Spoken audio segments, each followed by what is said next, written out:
into the next life with Drew and me.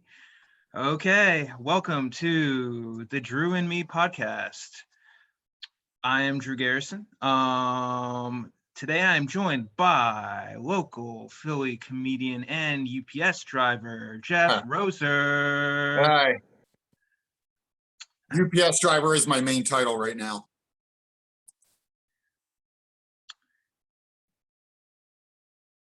Jeff is being modest. He is a very good stand-up comedian.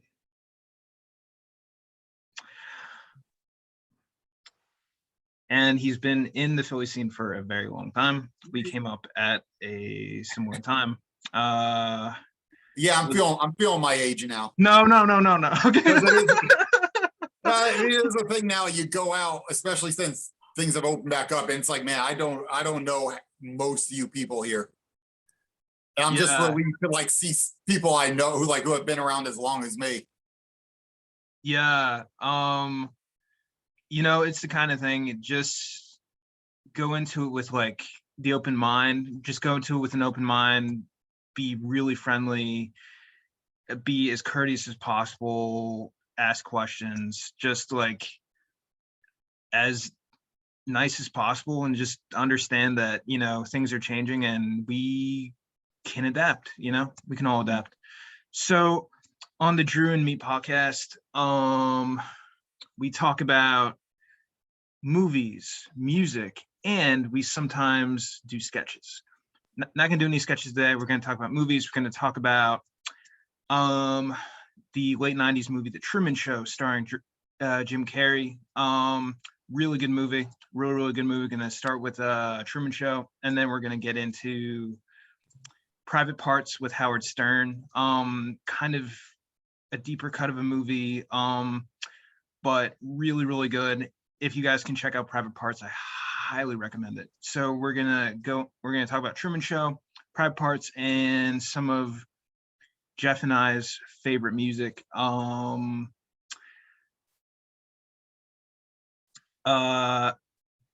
I guess, Jeff, do you want to give a sneak preview of what's on your music list? Let me see. Well, I think I sent you. I kind of sent you I've been playing. I play music at work all day, so these have kind of been getting heavy rotation. I got Local H, they were considered a one-hit wonder in the 90s, but they're one of my absolute favorite bands. I've seen them several times. Seen them again in September. They've kind of broken out of the niche of being a 90s band. They have a pretty strong following. I put this new band I discovered completely by random called the Fat Stupids. They're a kind of a stroke-ish, kind of like the Strokes in kind of that cheap recording. I like them a lot. Stiff Little Fingers, a real throwback punk band. Beach Boys, and one from Philadelphia comedian Rob Cruz, who was a musician before doing comedy. I put his song on repeat a lot because I'm trying to get him on the top 5 artist list of my Spotify Wrapped. So I thought I'd give him a quick shout out. Very funny guy, Rob Cruz.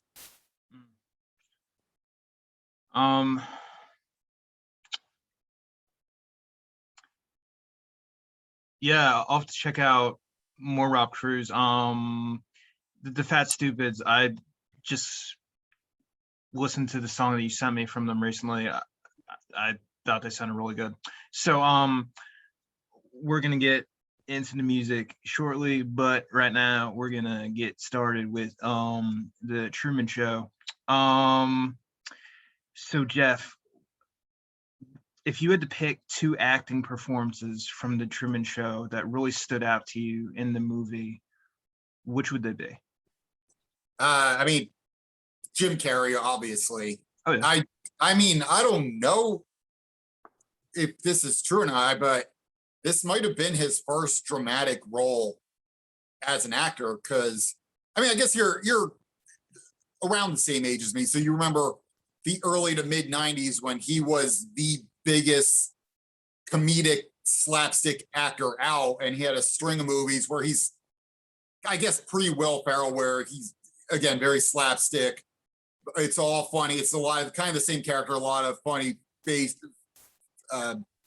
facial expressions and voice inflection, a lot of yelling. And this is a real more dramatic, subdued kind of character. Yeah. And I could be wrong. I didn't look into this, but this would make me think this was his first dramatic role.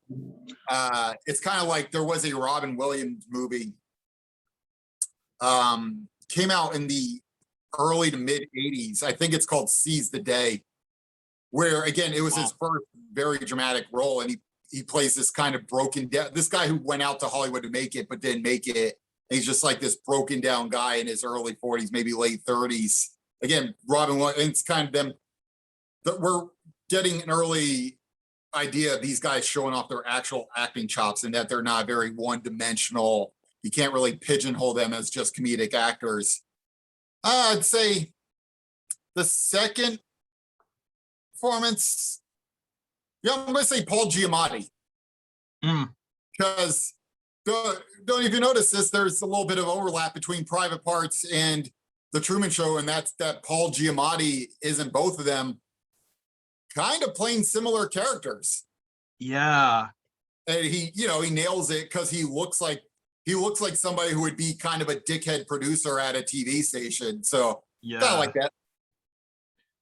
And I think it's great in the way that both of the shows are really successful. Like the Truman Show, like super successful when Jim Carrey was doing the show, and Howard Stern show was really good too. And I feel like the Pual Giamatti character in both,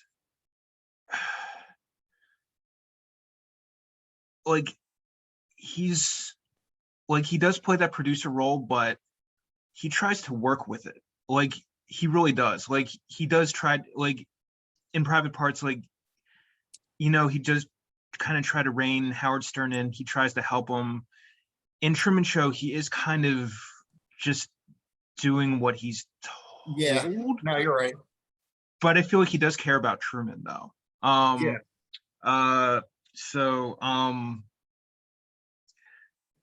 Yeah, I actually think he is likable in both. Like he's kind of brash, but he's just trying to do his best. So, but no, I agree. They're two very underrated Pual Giamatti performances, and it was kind of before he really made it. It was before Sideways. It was before Lady in the Water. Yeah. Before. I think this is back when. I mean, I wasn't aware who he was back in the night, but this is probably when he was more typecasted as a character actor. Yeah. I don't think he really broke out back around now or back in the mid to late 90s. Yeah. He was also in Dr. Dolittle, where he played a psychiatrist, and that was another really good role for him. Like that was a really kind of understated, meaty role, and he's a straight up villain in that movie, like completely. But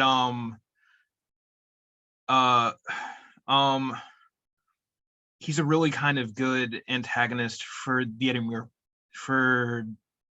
Eddie Murphy character. So I could see adults still being really responsive to Dr. Dolittle, particularly because how adult some of the material is. Like, yeah.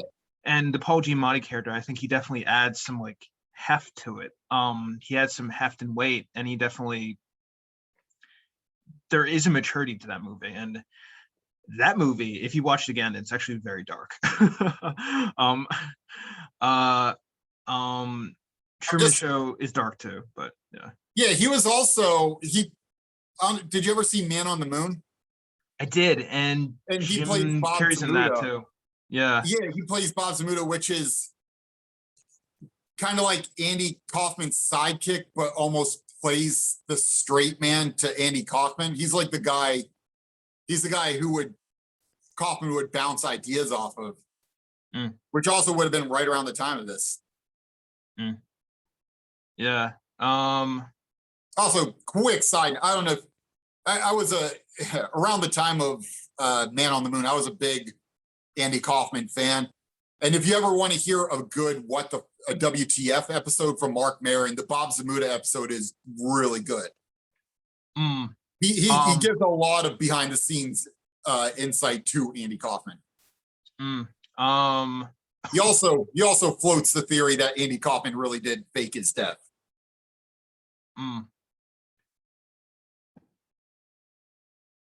That is interesting. Yeah, I honestly don't know that much about Andy Kaufman, but that seems like that. I mean, also another Jim Carrey movie. Just thought of that too. Which, now that I'm thinking about it, I think Man on the Moon might have been like Jim Carrey's breakout role as a serious actor. Because I mean, I don't know if you know this, maybe 3 years ago, there's a documentary on Netflix about Jim Carrey trying to live as Andy Kaufman to get the role down. So he acted like Andy Kaufman 24/7. Yeah. I think I watched part of that. I think I watched like the beginning, but it's a good movie. Again, I was a big Andy Kaufman fan. Yeah, I'm looking at like Jim Carrey's filmography right now, and it looks like The Truman Show was his first serious acting role. Well, he was in Batman Forever, but he was what, the Riddler. Yeah. I don't know if that counts. Yeah. Other than that, they're all comedy roles.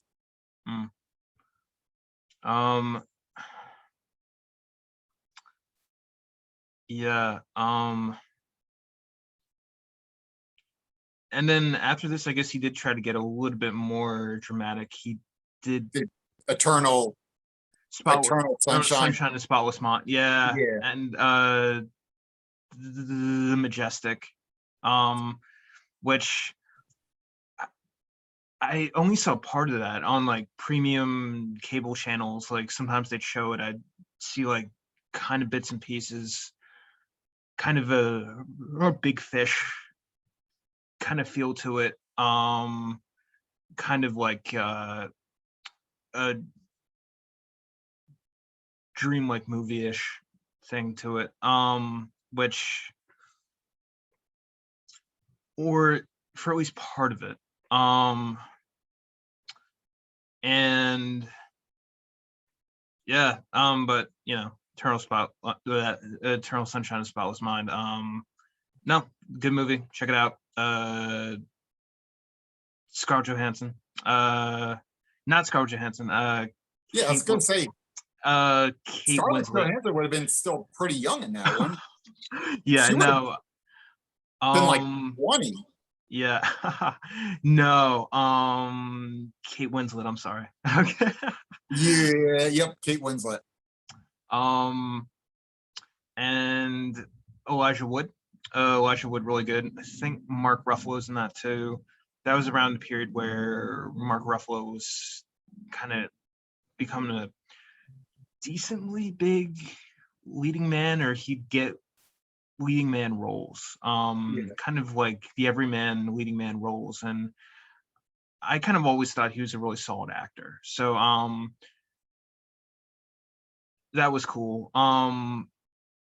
Yeah, Kate Winslet recently filmed a show where I live. And I know of it. I know Phoenixville. Everybody's talking about it. But like most shows, I just don't get around to watching it. I kind of agree. Like TV shows are a big commitment, and like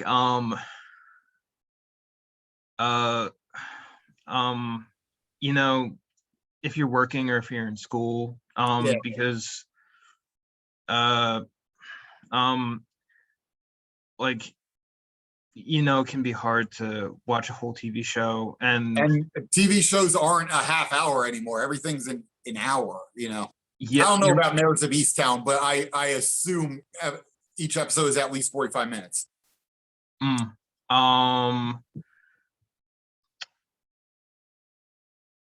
That's a good point. Yeah. Um,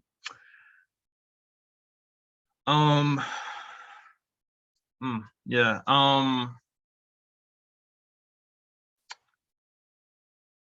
From the trailer, it didn't look like a type of movie I would typically watch. I could see my mom and dad probably getting into it to an extent, but I'm not sure for me personally. So, yeah. At the same time, like it's probably definitely worth watching an episode. And Kate Winslet's fantastic and everything. I think she got an Oscar for The Reader. She was excellent in Heavenly Creatures. She was excellent in The Reader. She's a really, really, really strong actress. I think she is one of the best actresses of all time. So yeah. Jim Carrey, I also think is one of the best actors of all time. So we can get back into Truman Show. Yeah, So, like I was saying, because I mean, like I said, you're only a couple years younger than me, and we're old enough to remember when Jim Carrey was just the comedy guy. He was the pre Will Ferrell, and even Will Ferrell is like a dated reference now. But yeah, I liked that this movie showed off he has range. Yeah. Yeah. He does a very good job too of when he's starting to notice the world revolves around him. Like I thought he pulls it off very well because anybody who's going through that, you don't know if you're crazy or if there's actually actually something going on around you. And I think he's very believable as a guy who's trying to figure it out, but also holds a little bit of self-doubt. Yeah. And the facet of his arc I really like is it's all for this girl, Sylvia. Like it's really for her. It's all for a girl. So that's where he wants to get out because he does want to learn more, but she was like the one that got away. So he really kind of wants to pursue her, and he's not happy in his marriage. So it's the kind of thing he really kind of wants to find Sylvia. But that poses another question. Once he gets Sylvia, would he be happy, or would it just be till the next girl that he kind of swoons after? Like, would he get bored? I think more of the point is that whatever interaction he has next is genuine, whether it's her or not. It's not something set up. It's not an artificial. It's not a manufactured relationship, which is she was the only real relationship and real interaction he had in his entire life. And she liked him too, which I think was also very compelling. Like she's also really into him. Yeah. I'm not sure if I'm not sure if you saw the Showtime show Californication with Dave Duchovny and Natasha McElhone. I watched the first season. I kind of fell off after that. Okay.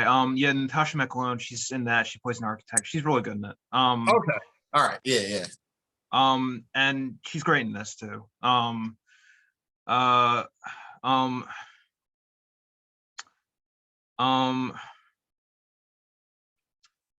Yeah.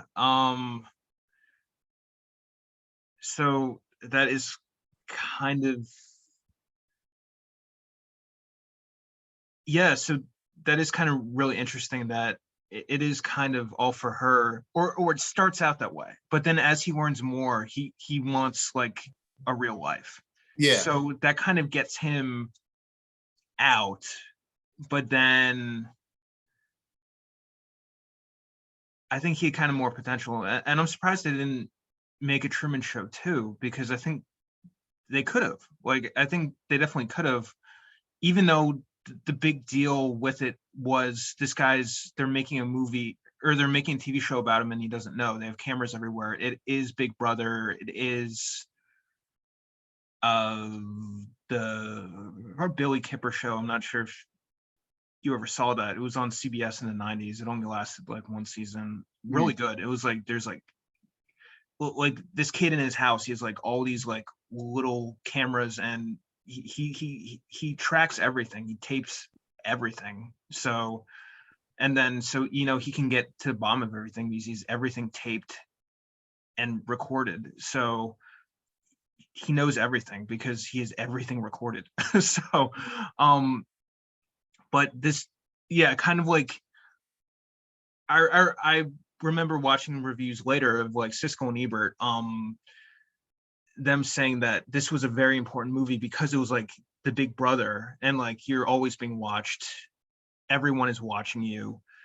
You always have an audience. You're always being tracked. People knows everything you do, and kind of like, with like certain technology, like today, like things do track and know. But you know what? I'm personally okay with that. So it's like, all right. I was gonna say I don't know if you'd say it's ahead of its time, but yeah, movie's 23 years, and now we live in a time where everybody's recording everything they do and broadcasting their most personal interactions out into the world for anybody who's willing to see it.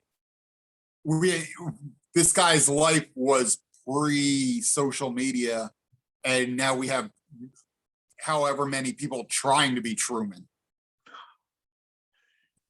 Yeah. Yeah.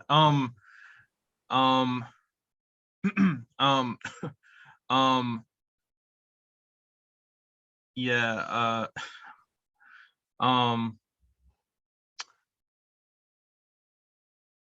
That is kind of interesting, and I think there is kind of a purity to the character. There is an innocence to the character. Yeah. And like at its core, he loves his father and he wants to get together with Sylvia. Those are kind of two big takeaways. It's almost. Did you watch Jim Carrey's latest show? No, I didn't see that one. Okay. We were talking about TV shows. This was one I actually watched. I got a Showtime subscription just to watch this show. Cool. And it got canceled last summer, about a year ago now, which I'm really bummed about because it's not going to be wrapped up. But he plays a Mr. Rogers-esque character who's also unraveling. Kind of the pressures of his actual life are getting to him, and the show is about him unraveling, but it's a very similar character in that he has very pure intentions and his interactions are very pure, and he's just kind of going about his day and wishing well for everybody around him.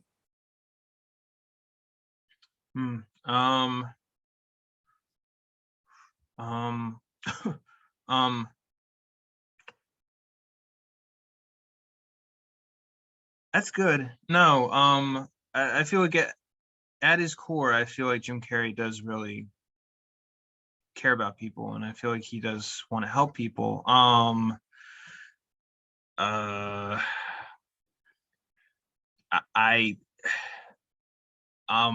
I don't know that much about his personal life, just that he's been married a few times. He married. Yeah, I've heard some things about his personal life, but I never looked into him. I know he's with Jenny McCarthy for a long time. Yeah. I think their kid's doing well, which is good. Credit to Jenny for good scaffolding. Her and Donnie Wahlberg, they're taking good care of him. It almost sounds like they're running a group home in their house for like teenagers, like make them a lot of pancakes. I know this from watching an interview on YouTube. So Jenny McCarthy being this kind of altruistic and giving, and like being this much of a giving person, that's great. And I know she kind of does like the eccentric underdog guys, like Jim Carrey, eccentric underdog, Donnie Wahlberg, eccentric underdog. So she likes the eccentric underdog guys, and her son probably same thing. I think she was with Brian Urlacher for a while. Oh, really? Like the complete antithesis to a Jim Carrey. Huh. I don't know what Brian Urlacher is like as a person, but one of the best NFL linebackers of all time. Yeah, Actually, I want to make sure she dated him. So I'm not getting this wrong. yeah, I've got you. Oh, I hope I'm not wrong about that. I could have sworn though. Yeah, yeah,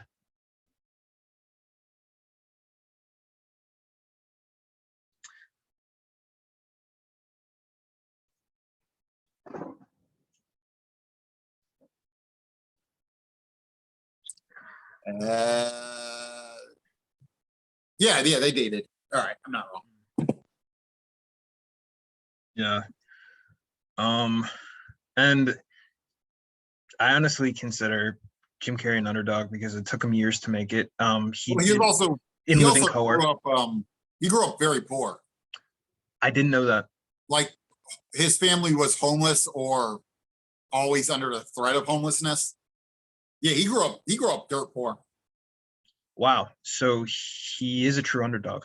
And yeah, I don't know if you know this, was he was auditioned for us, not audition, sent in an audition tape to SNL and was rejected, told they're not what he was looking for. So he got his big break on In Living Color, which was a sketch show that was considered secondary to SNL. Yeah. I don't think I've seen one episode of In Living Color. I remember it. I know that David Allen Greer was on it, and I know Jim Carrey was on it, and I do like David Allen Greer. Yeah, He was in a few things in like the 90s and early 2000s that I saw, and I thought he was very likable. I thought he was really funny. So yeah, but yeah, Jim Carrey was probably the big breakout star of In Living Color. absolutely. And there's a lot of kind of Def Jam to his comedy too. You can definitely see that he kind of trained with African American actors and African American comedians. You can see that influence in a lot of his comedy and a lot of the physicality. Like there's a lot of Def Jam to like his comedy, and there's a lot of black influence to it. And it was, and um I think it's a testament to how much Jim Carrey understands comedy too, and how good he is at it, and Yeah, also how much African American actors and comedians influence comedy too. And they don't necessarily get all the credit they deserve. You know, they should get a lot more, but um, you can see their influence in Jim Carrey. yeah. Um, Personal favorite fun fact about Jim Carrey. Did you see his episode with David Lipton on Inside the Actors Studio? No, I did not, but I know what you're talking about. Like I Um, remember hearing about it. he said he modeled the character in Ace Ventura after he said there was a bird. He said he modeled the character right after a bird, like him like studying and seeing a bird, which I think is like so much dedication to a role and is so out of the box. Like seriously, like like he studies a bird and studies like the bird's like physicality, how it looks, like how he kind of like turns, like how a bird like that's so high concept. It's so out of the box. Uh, like I'm not sure if someone told him to do that or if he just did that on his own. But like modeling a performance after a bird, like that's incredibly trailblazing. Yeah, Yeah, like honestly, to me, that's like the coolest thing I think I've ever heard. So that, and in the same interview, he mentions playing his leg like a guitar, which I thought was also really cool. So, um, yeah, so you know, really, really gifted comedian, doing things like super smart. I'm not surprised he made it so big. I'm not surprised he made it like so huge in the 90s. Uh, I'd say Shia LaBeouf. might be an equivalent now. Very eccentric, very out of the box. He's around our age. He did come from a pretty poor family. So if you saw the movie Honey Boy, it's loosely based on his childhood.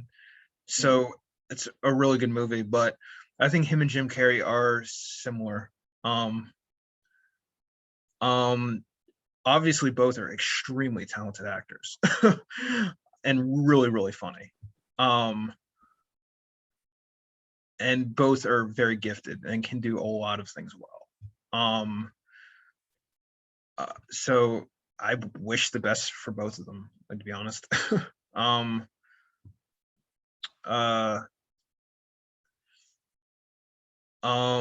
Yeah, and Peanut Butter and the Falcon's a really good Shia LaBeouf movie too. I just saw the beginning of it, but it's great, and it involves the special needs community too, which you don't see in a lot of movies. So that's really kind of refreshing to see. So definitely check out Peanut Butter and the Falcon.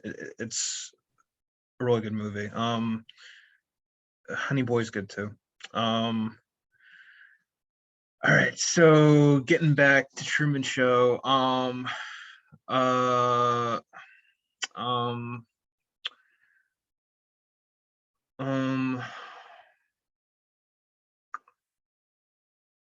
what did you think of the music? What did you think of the cinematography? What did you think of the length?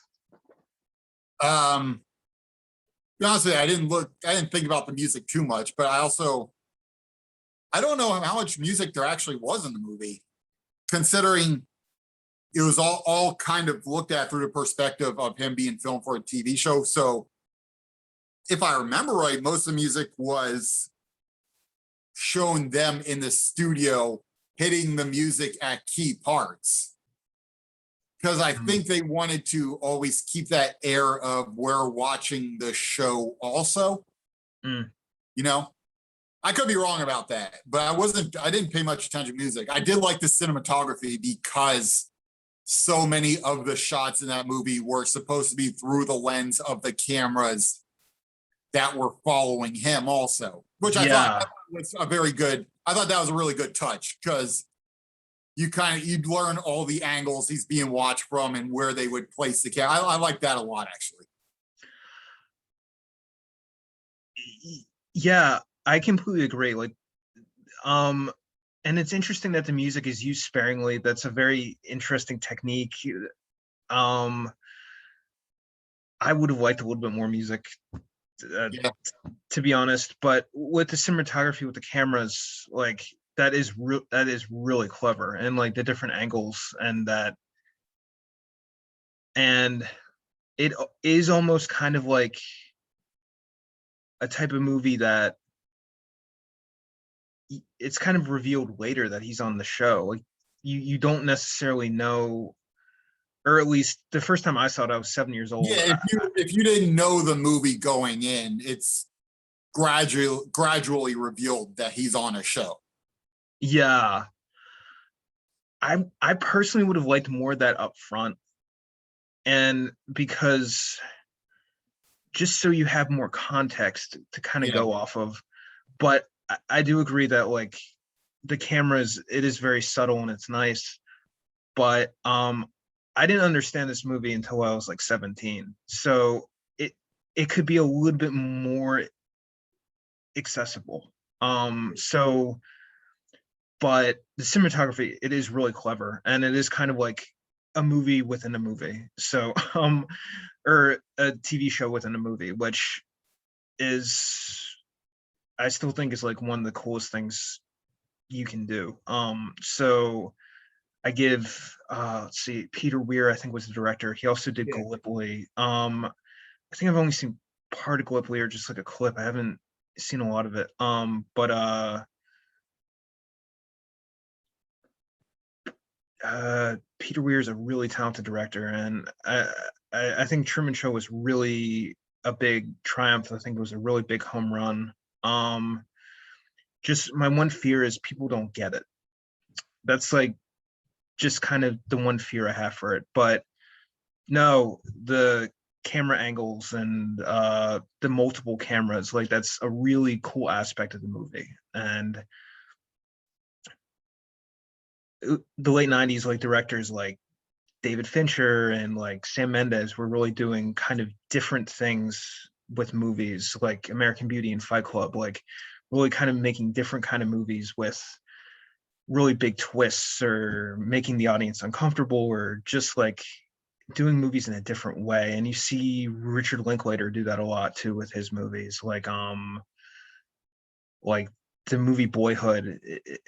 It's shot over like 10 years or something like that, or maybe more. Like, and after or um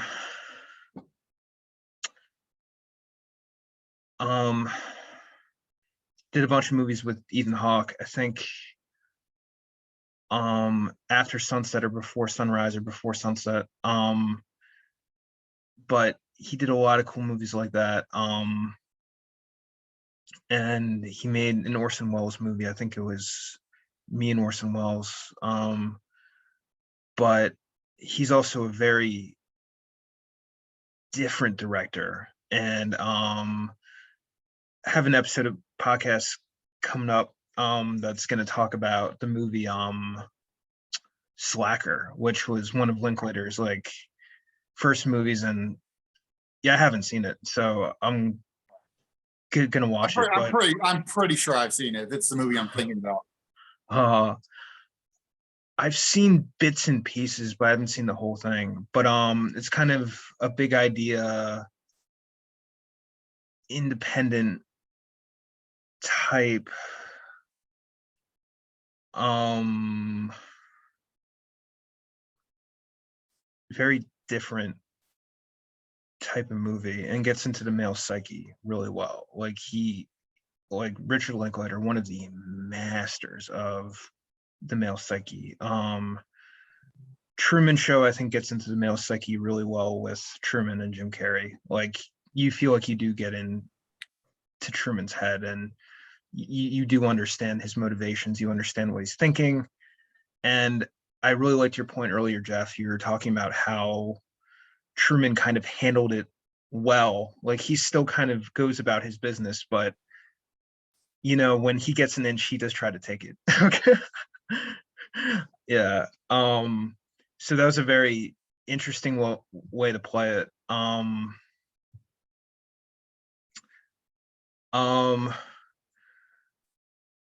uh, what did you think of the length of the movie? Did you think it should I be liked it. shorter? No, I liked Okay. it. What because I didn't. It was an hour 40. It told the story, and I didn't have. You don't have to spend half a day watching it. I like movies that are 2 hours or less. Once you get past 2 hours, it feels like a big investment. And Yeah. it works for The Godfather and Godfather because those are two of the best movies ever. But and I feel there's a lot of movies I feel like are unnecessarily long. And honestly, when I see that sort of length, it turns me off to even watching it because I want my entire afternoon to be one movie. Yeah. Um. um. Yeah.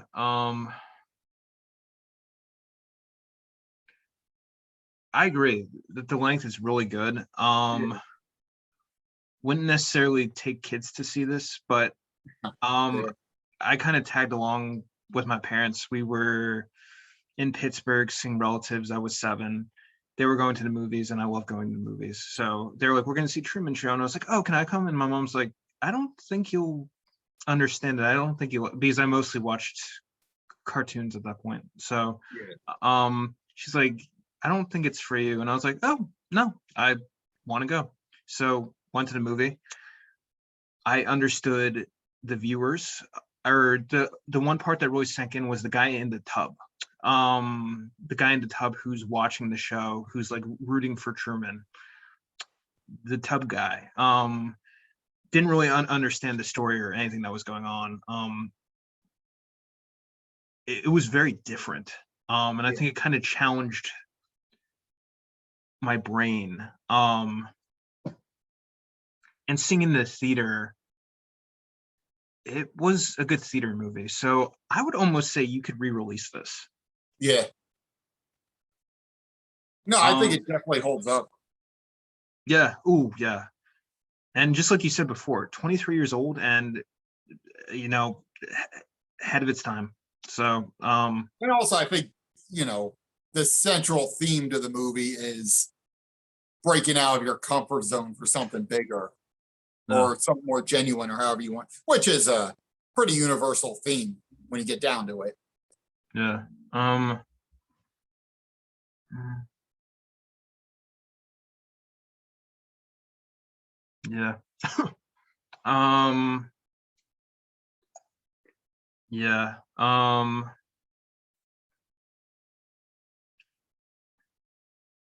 No, like there is a real authenticity to this movie. And I give Peter Weir a lot of credit again, and I give Jim Carrey a lot of credit again. Uh and My personal favorite performance in the movie is Laura Linney because I really like Laura Linney. So like outstanding in searching for Bobby Fisher. I'm not Yeah, sure if I have not seen that movie, and I saw it in high school, but which I think what it came out. When did that Searching for Bobby that came out in like the early 2000s, right? no, I think that was like 93 or 94. Oh, That was okay. pretty yeah, that was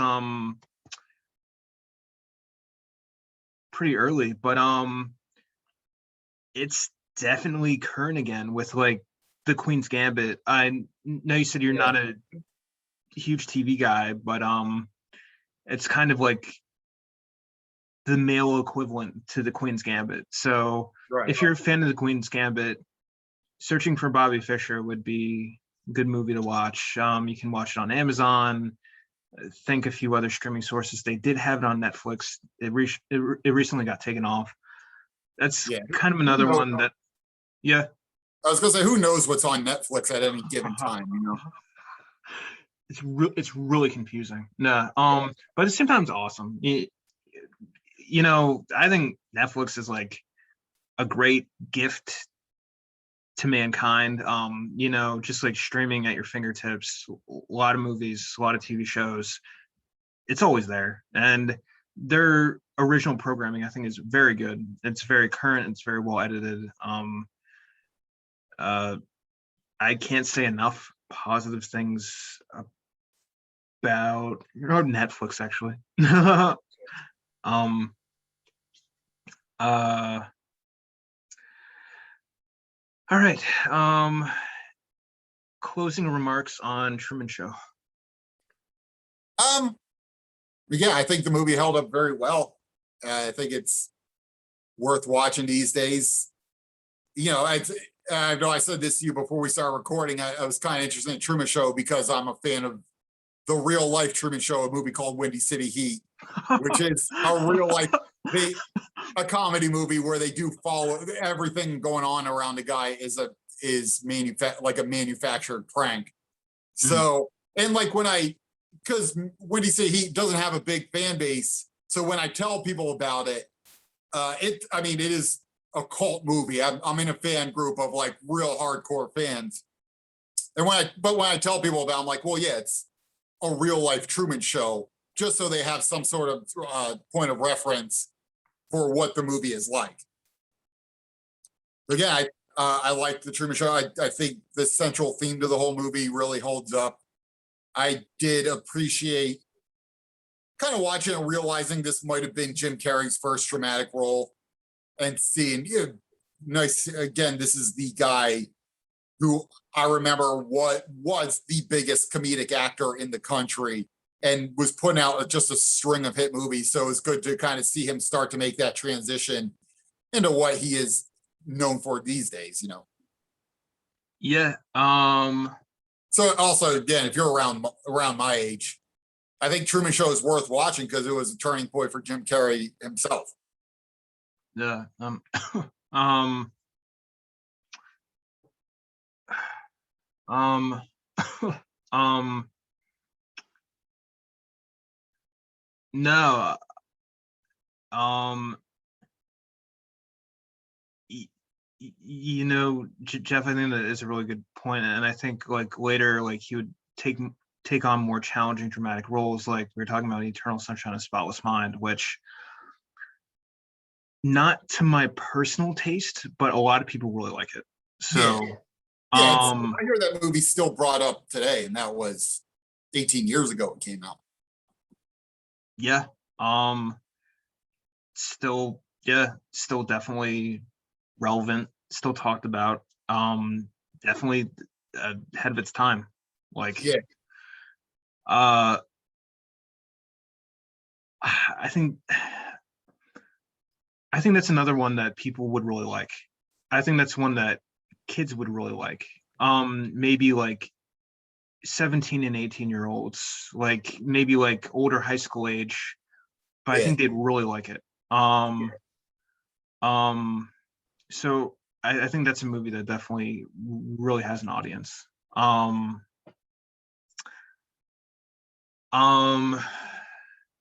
Me personally, I've seen Truman Show a few times. Usually kind of feels different each time. Kind of got into more into the romance this time between Truman and Sylvia, which uh at its core it's kind of a love story. So um uh yeah, and the question is, did they get together? We'll never know. Yeah, presumably, but I Yeah, mean, did you ever see Cube? no. Oh, I mean, really good. I guess it'd be defined as a horror movie. I don't want to worth watching. I don't want to spoil it for you, but the there's one moment in Cube that's very very comparable to one moment in Truman Show, but I'm not. I don't want to spoil anything. Mm. So it's called Cube. Cube, yeah. I think there was three of them. I've only seen the first one, but it's a really really good movie. Cool. Um, um, um,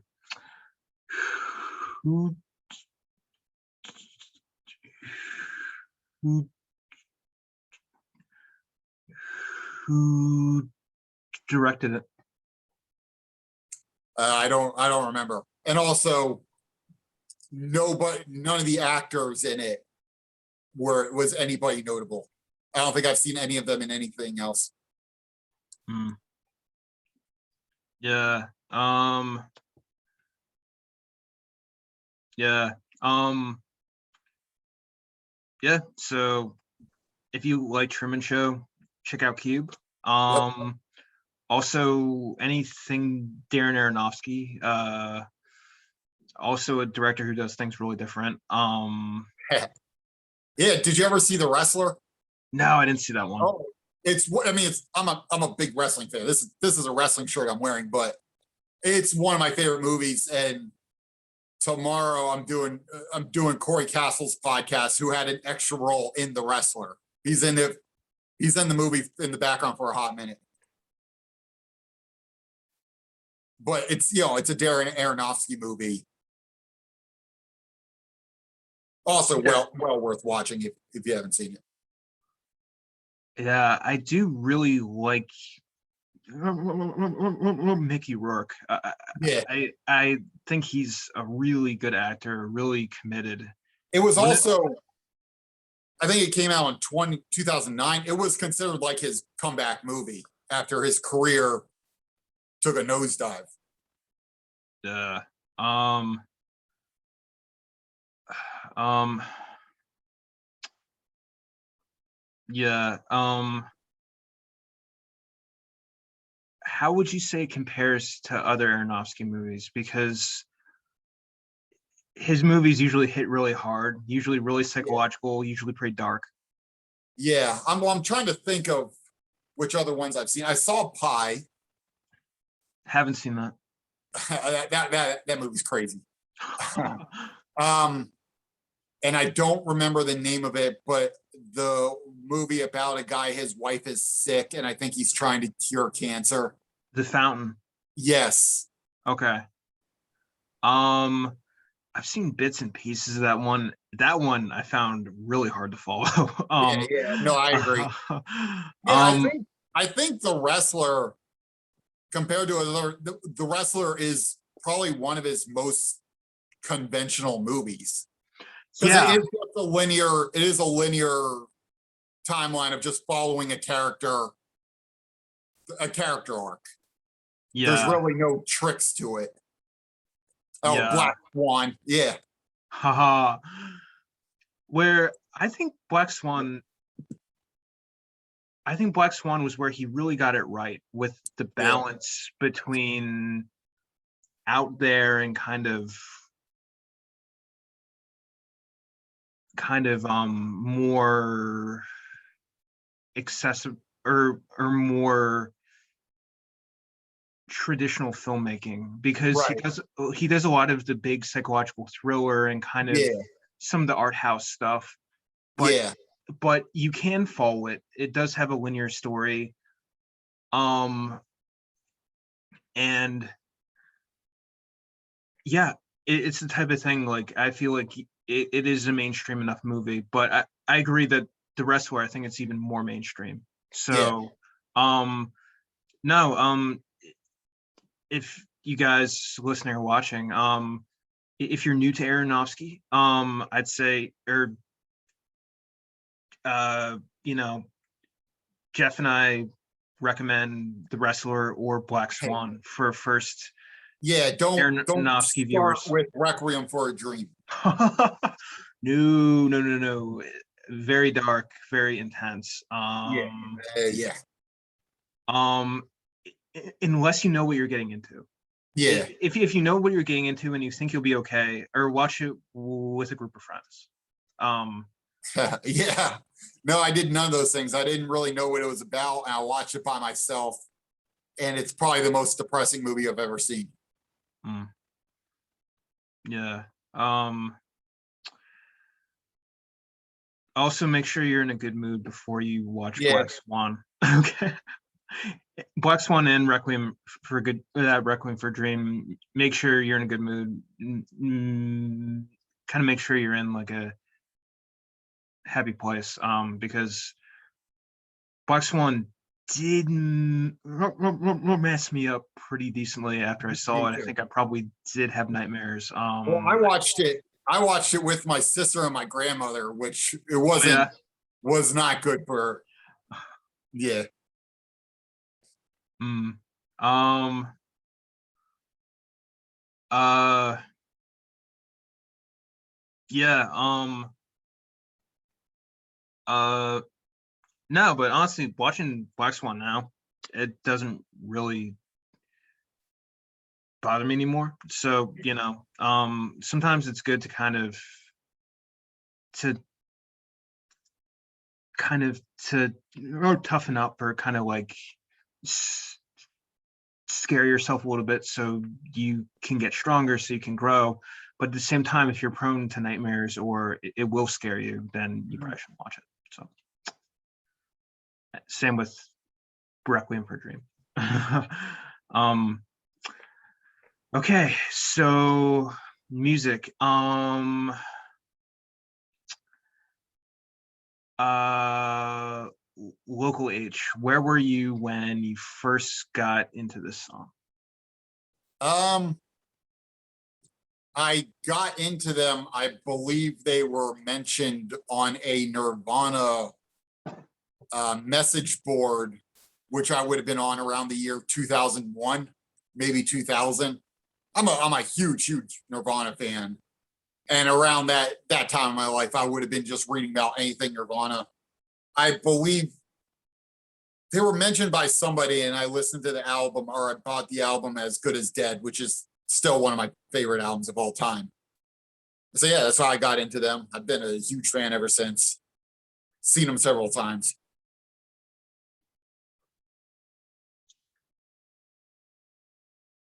That's awesome. Yeah. Uh, I give him credit for the main ensemble was just the two of them. Yeah. And it's always been. Or I mean, except for their super early days, but it's usually just been two guys. Yeah. The drummer fills the space really well with the drums. So like the drums had a lot of like the energy to the performance. They had a lot of fills the space really well. The lead singer's terrific. I saw them perform once. I think it was in Philly. I think it was at Penn's Landing. Yeah, some at Penn's Landing at a Rated Warmful 5 show, and they were really good. So,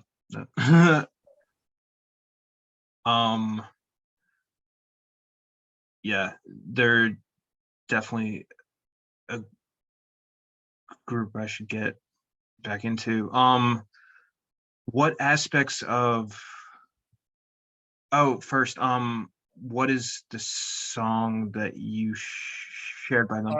It's called "All the Kids Are Right," and I think that because the theme of the song I think kind of speaks to aging and what you did back in the day doesn't matter to the current generation. And it's about at this time, Local H probably was declining in popularity, even though, like I said, they have a dedicated fan base. They probably at this time, and this album came out 97. I think they were starting to be written off as one hit wonders. So I think this song is kind of about your one hit wonder a couple of years ago doesn't matter to teenagers now. And I think it's almost, I think the song, one thing I love about Local H is I think they're very self aware. And you listen to their lyrics are very satirical. And I think this song is almost about them kind of declining in popularity. And they're making just a catchy song about it.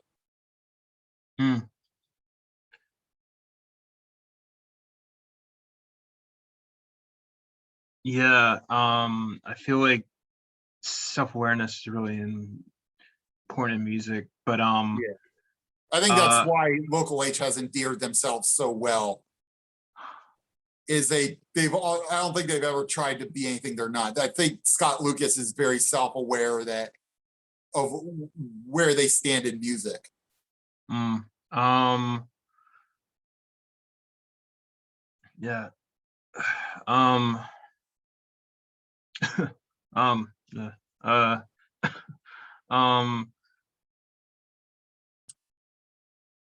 and that's awesome. And honestly, for everyone listening, if you haven't heard Local H before, you are in for a treat.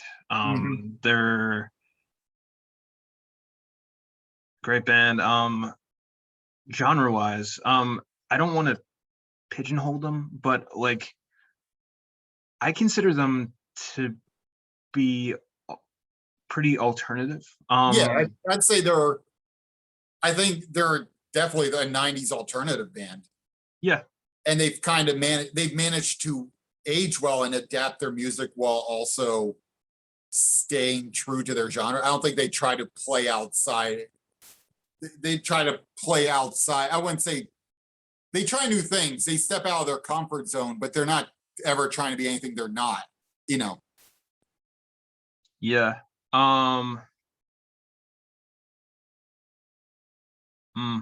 Then maybe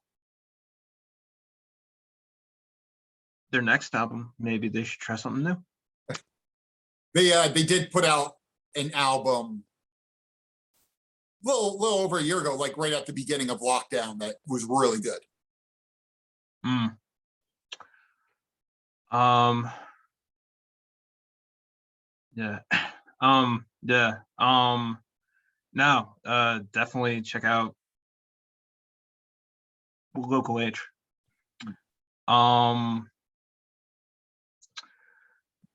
Um,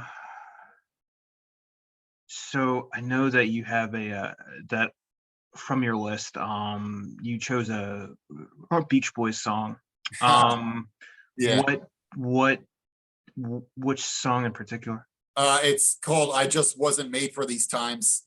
Mm. It's from Pet Sounds, which is not only their most famous album, but it's considered to be one of the greatest albums of all time.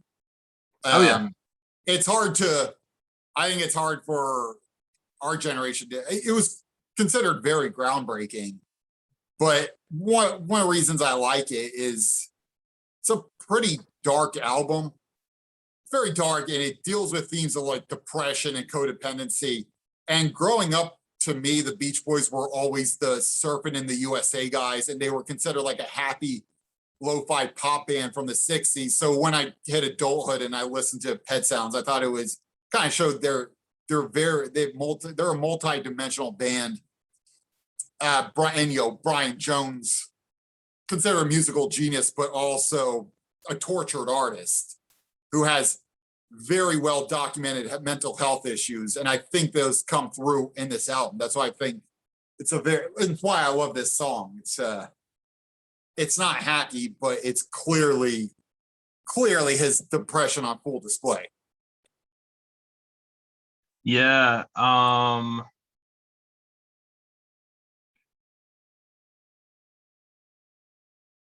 I'm not sure if I'd heard this one before. Because for Beach Boys, I usually just listen to like the big hits. Yeah. But I agree with Pet Sounds. It's a really strong album. Yeah. Uh, and I'd say even their biggest song off of Pet Sounds, which is "Wouldn't It Be Nice," yeah. is a very poppy song. But if you look at the lyrics, it's kind of about a guy wishing for a different life. Mm, um, yeah. um, uh, yeah. That would be another good song for me to check out. Would probably wouldn't be nice. I know for me personally, oh God only knows Yeah. was Yeah. Another big one off of there. that was a great song for me in college. I really enjoyed listening to it. The chorus is awesome. I think Brian Wilson does an excellent job on the lead I think I vocal. called him Brian Jones. You're right, Brian Wilson. Oh no. I called him Brian Jones. Yeah. Um yeah, Brian Wilson, I think one of the most talented singers of all time. Yeah. Like I'd say, and his daughter Carney Wilson, also a really good singer. So, you know, yeah, just very talented family. Just like an extremely talented family. Uh yeah, definitely uh yeah, no, but Beach Boys, I feel like it's always gonna be relevant. It's always gonna be around. I haven't read Brian Wilson's book. Have you? No, but I'd Uh, like to. yeah. Um. Uh. Um. I'm reading Keith Richardson's book right now. I'm about halfway through it. Mm, mm, um. Nice. Yeah. Musician memoirs or musician autobiographies, I think, are always really fun. They're always really interesting. I'm reading Lenny Kravitz's right now, Huh, and I didn't even know he that's had one, but really fun. He's a really interesting guy. I know that my dad read Keith Richards one, and he really enjoyed it a yeah. lot. He really liked it. Keith Richards, another brilliant musician, another brilliant writer. Thinks really differently. Okay. Yeah. Um, yeah. Um, what um what are your favorite aspects about that song in particular? Like verses, choruses, I mean, uh I think just the chorus of "I guess I just wasn't made for these times." Very somber. It's a really sad song.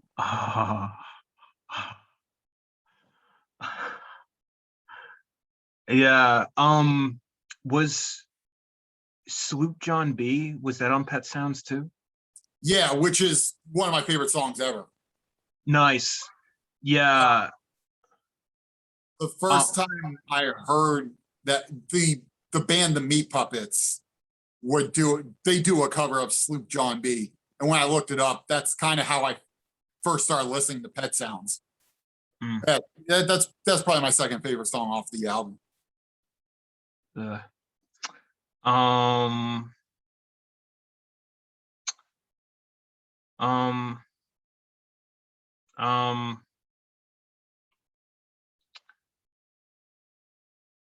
yeah,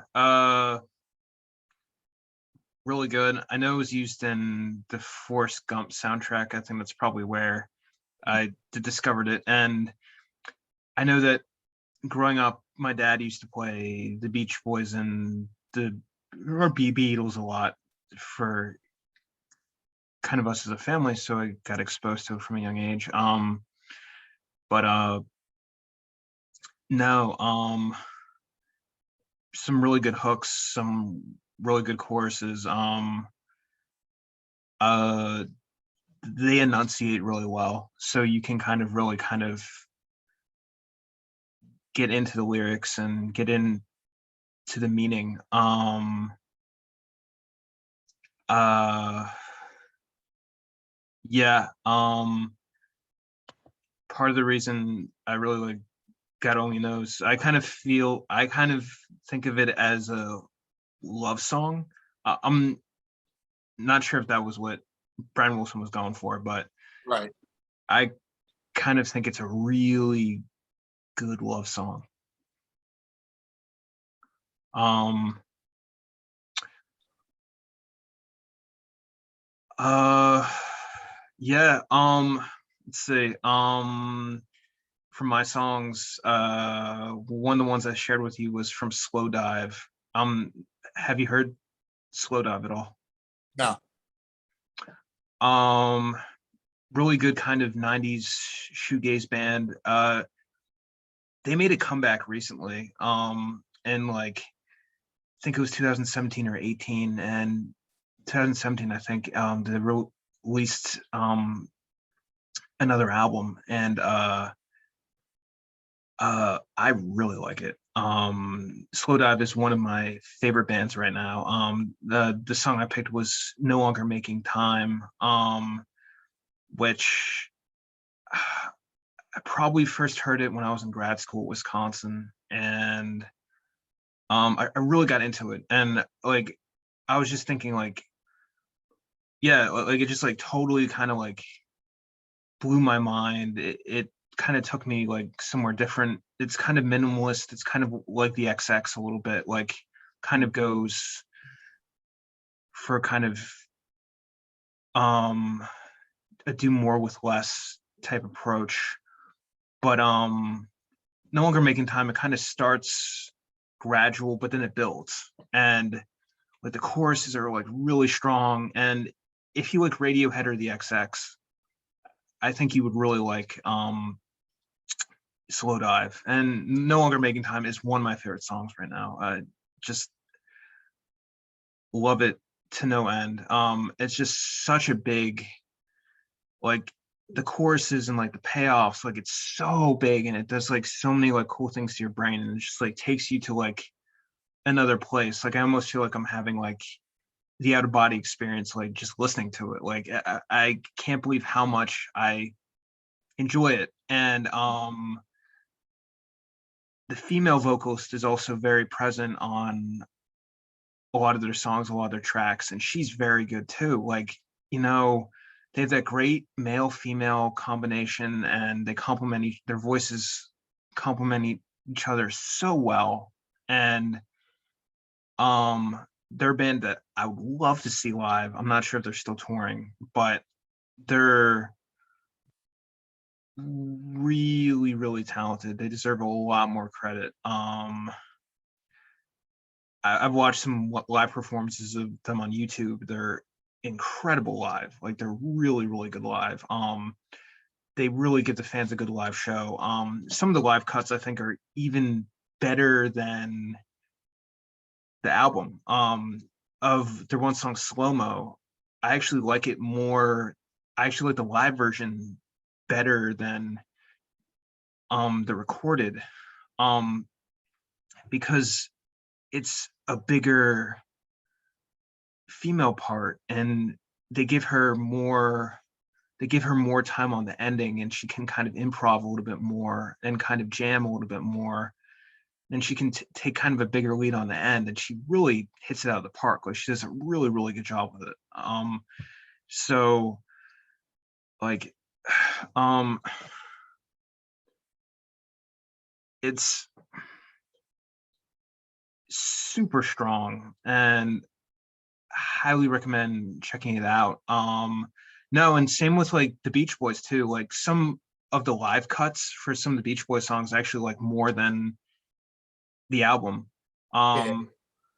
Uh, um, like, there's a live cut of Good Vibrations. I think the live is better than the album, and that's not to say that I don't like the album version. Like, I, you know, you love the album version, but then a live cut, you can have a different experience, and it can be like a different thing, and you can like it as much, or if not more. So it just kind of depends. Um Now I should really check out more live cuts of the Beach Boys, because I feel like they can do a lot of cool arrangements and things live. But yeah, definitely check out Slow Dive. Um all right, so that was the music portion of the podcast. Talked about music that Jeff and I both really like. Um um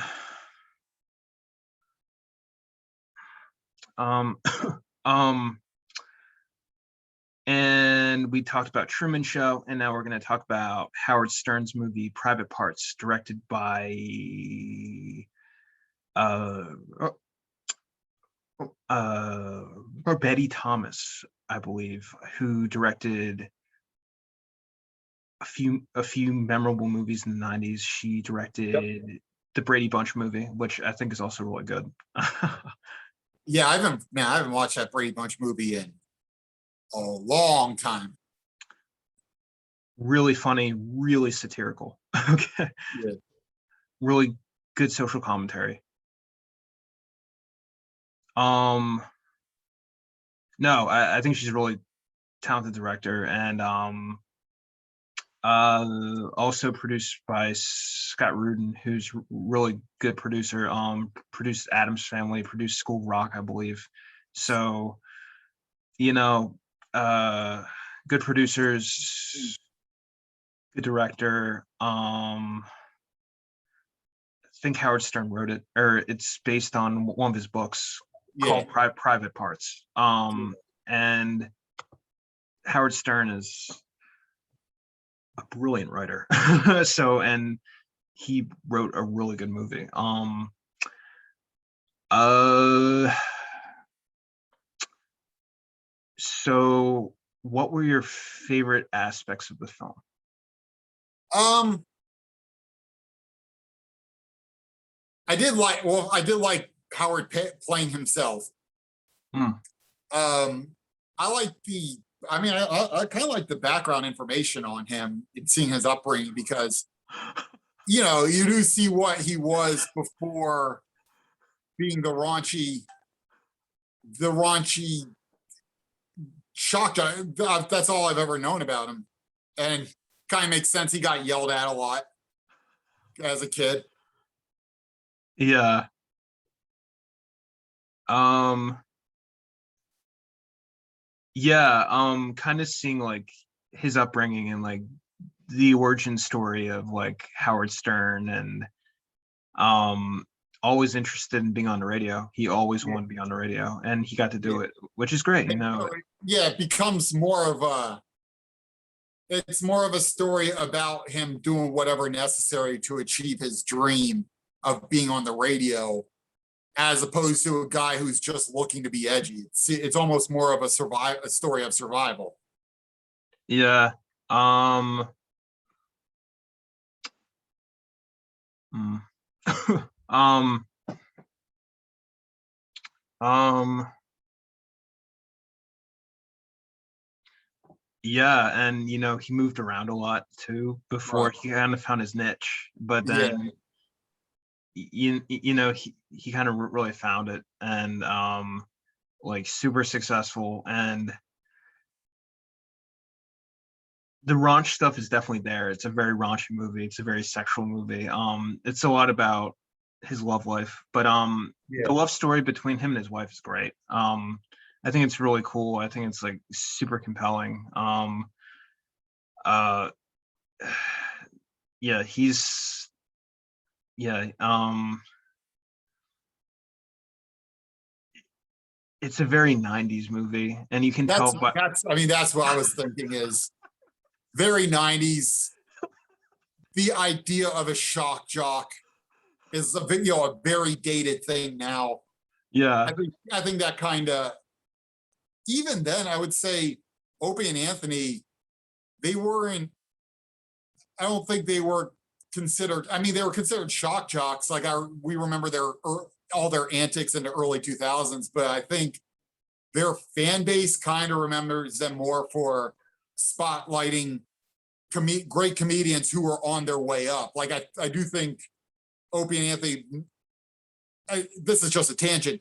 They're not remembered no, so much as being shock jocks as they're remembered for having on Bill Burr and Louis and Patrice O'Neill and Jim Norton kind of before they achieved major stardom. I think the idea of a shock jock, this one guy on the radio, is a very 90s thing, that he was saying the things you can't hear anymore. Because these days, a 15-year-old now probably wouldn't listen to Howard Stern because you have so many podcasts and social media where you can just hear anything at any given time. So the idea that one guy would be the producer of so many shocking moments is a very dated idea. yeah.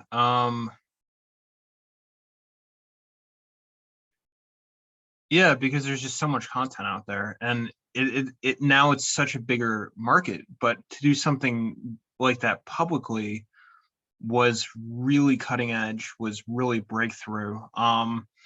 Which I we were talking about like the Pual Giamatti character earlier.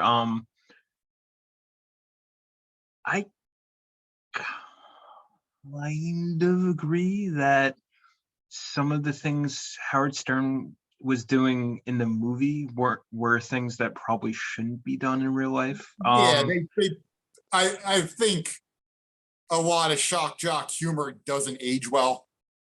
Mm, yeah. Um,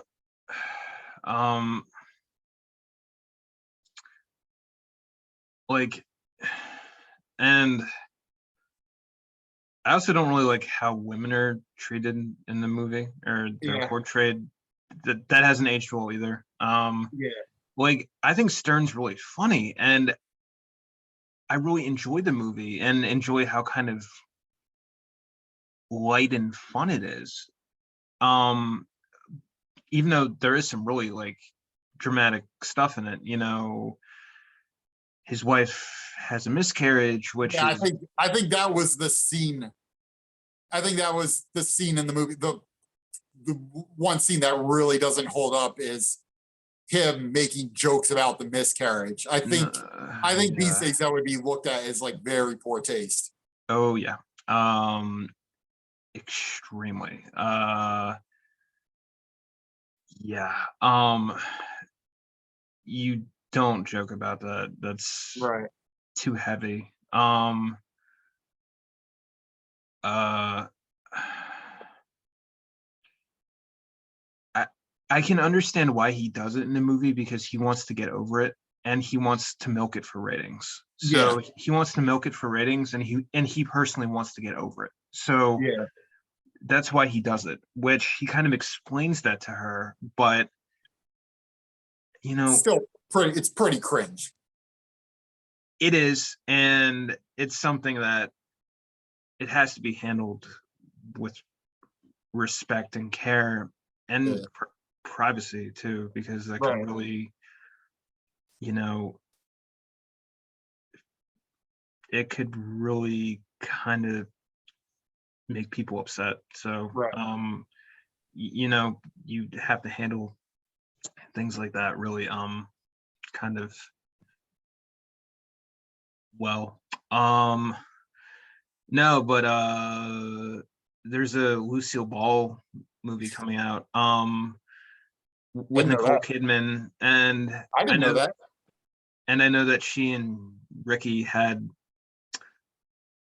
a lot of miscarriages. I know this because I watched a special on Lucille Ball. I think it was either Trotwood story. I'm not. It was either that or it was something else. But it was a really in depth special, and I think she had like 5 Oh, miscarriages, or it was a high number. So I wonder if they'll get into that in the movie, because that's a big deal, and I feel bad for Lucy and Ricky for having to endure that much heartache and that much struggle because that's a terrible thing. And obviously, they wanted kids, so they kept trying, which is great. Um, but I,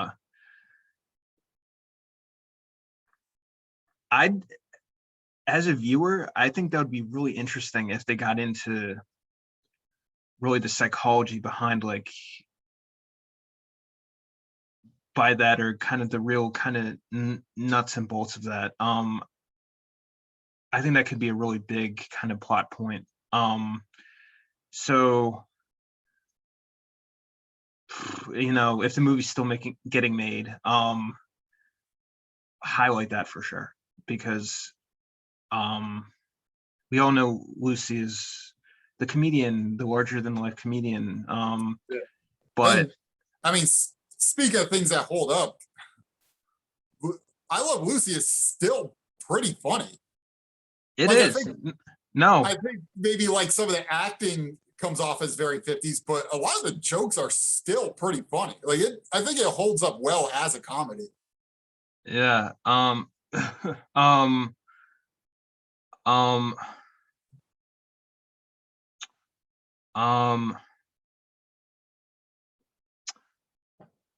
yeah.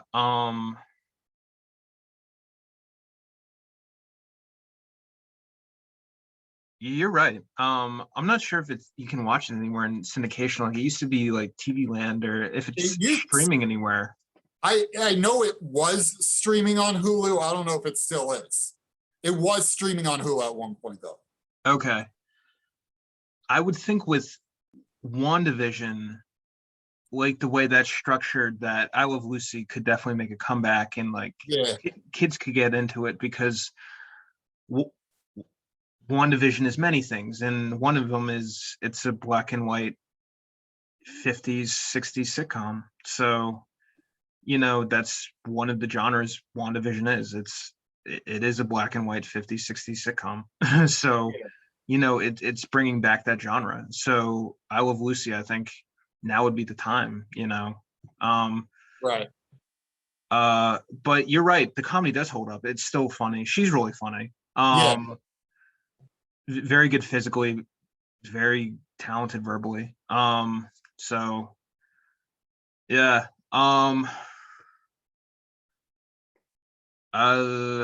Getting back to Private Parts, it's a great showcase for Howard Stern and his mentality and how he thinks about things. And he just wants to be funny and he just wants to go big.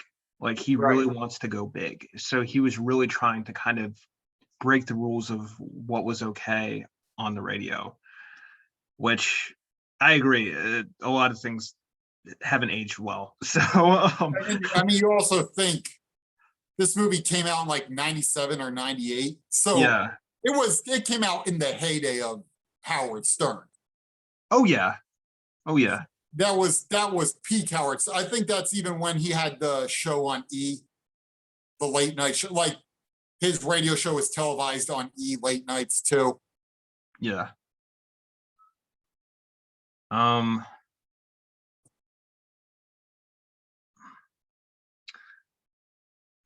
Right. And like kind of what we were talking about with Truman is Howard definitely in the movie, he's very authentic and you can tell that he does really care about what he's doing. And Right. he kind of really does want to go for it and be as funny and provocative as possible. So he's kind of going for those two things. And that really shines through in the movie. And I think that's the reason why I really like it, because you know, he goes for it. So um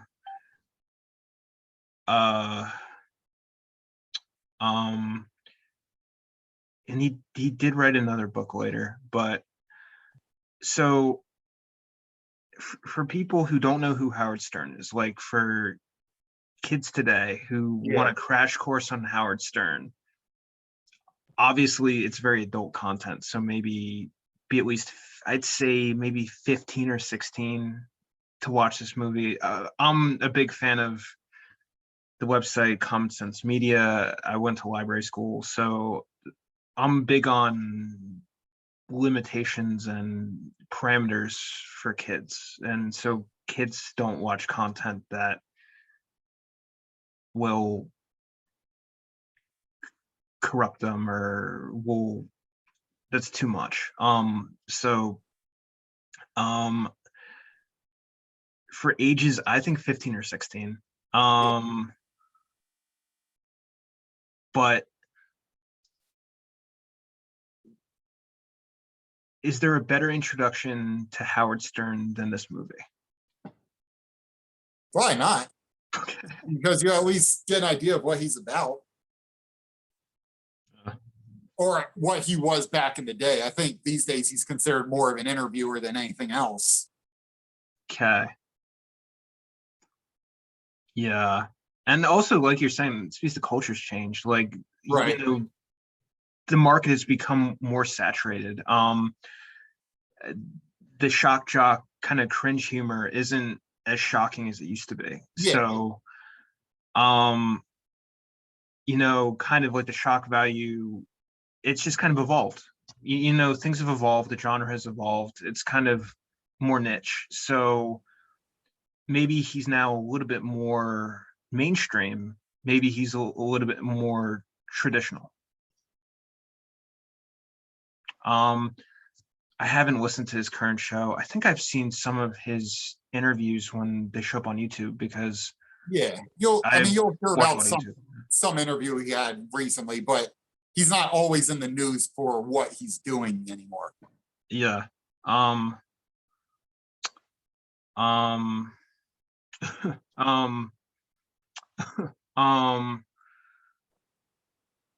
No. I think deep down he's a good dude though. So no. Yeah. I think he's just very respectable. I think he is a nice guy. So Right. yeah.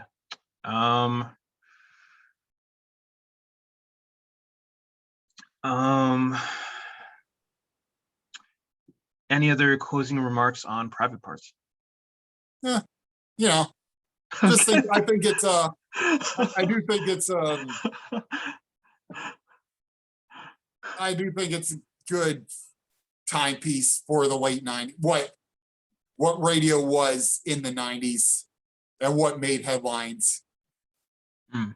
Yeah, I think it's more, much more dated than the Truman Show. Yeah, I agree. But if you're looking for like a romp, just kind Yeah. of to have a good time, a good 90s movie, I'd say turn on Private Parts. It's pretty funny and you'll learn about Howard Stern. Mm. Um, let's see. So we are running out of time, but if you had one more song that you'd want to share from your list, which would it be? It would be Back Against the Wall by Rob Cruz, Okay. a Philadelphia comic. Okay. Very funny guy, good friend of mine. Had a career in like an actual career in music before starting comedy. I just found out the other day. He told me he was on the Warped Tour Oh, like really? 5 years. Yeah, his band was on the Warped Tour. He's done more things in music than I know about. He had a band called Moonwalker that's also on Spotify. They're actually pretty good. But Back Against the Wall is the only one released under Rob Cruz's real name.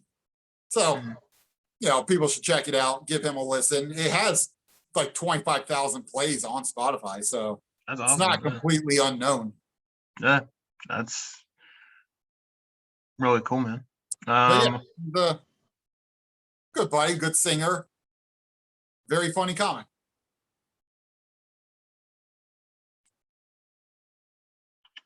Very cool.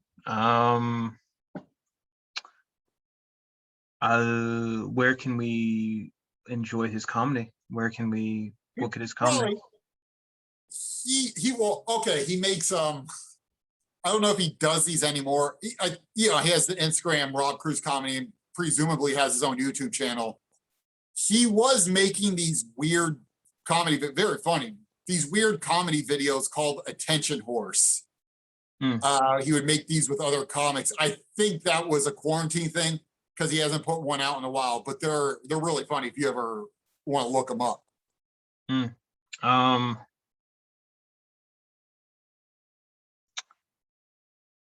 Yeah, gotcha. Yeah. Um. Um.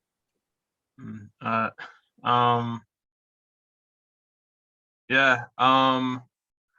What aspects of the song do you really like? Where were you when you first really got into it? I forget where I was. I just looked. I know Rob was a singer, so I just looked him up on Spotify to see what he had. And so now these days, I put this song on repeat, and I'll turn down the volume on my laptop because I'm going to get him to be on my top 5 Spotify artists at the end of the year. Back Against the Wall is already my most listened to song of all time on Spotify. But yeah, that's it. It's just a song by my buddy. That's really awesome, dude. Yeah, Rob Cruz. And you said he also performs music under Moonwalker? Yeah. Cool. Spotify, is he on Apple Music and Amazon Music?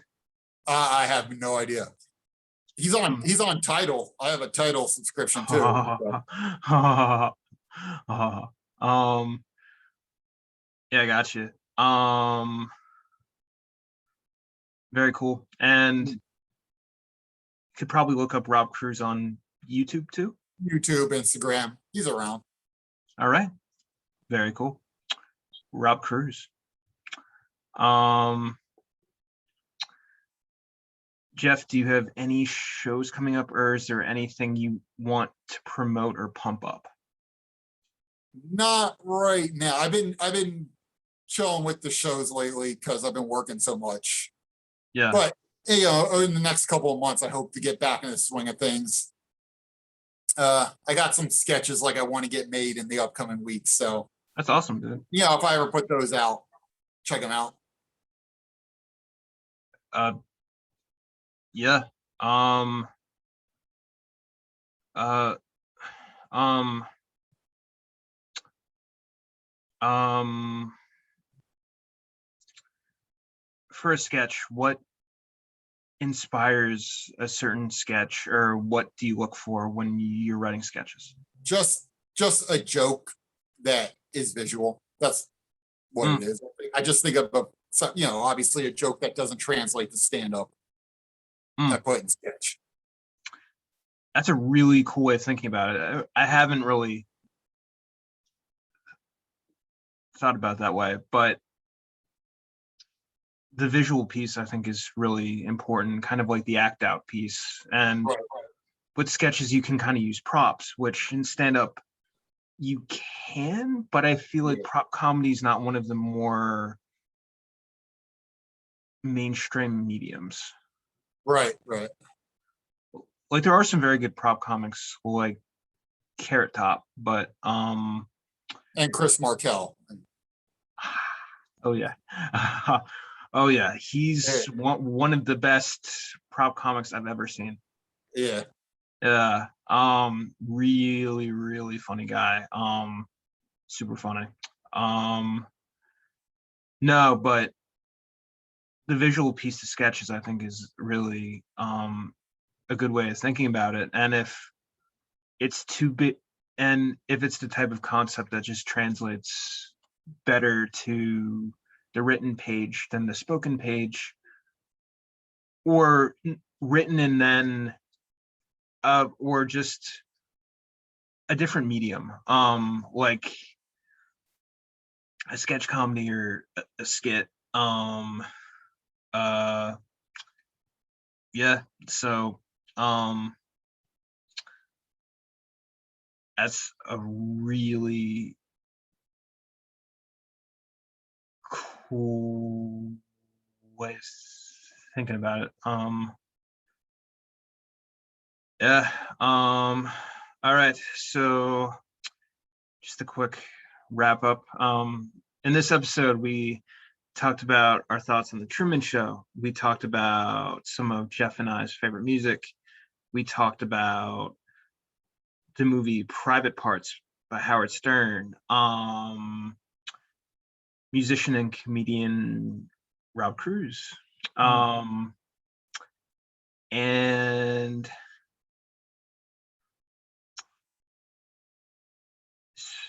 briefly touched on sketches. Um, thank you very much for listening and tuning in. Jeff, thank you for being a guest on the show. Yeah, thanks for having me. Okay, this has been Drew on All the right. Mean Podcast. Guys, thank you for listening.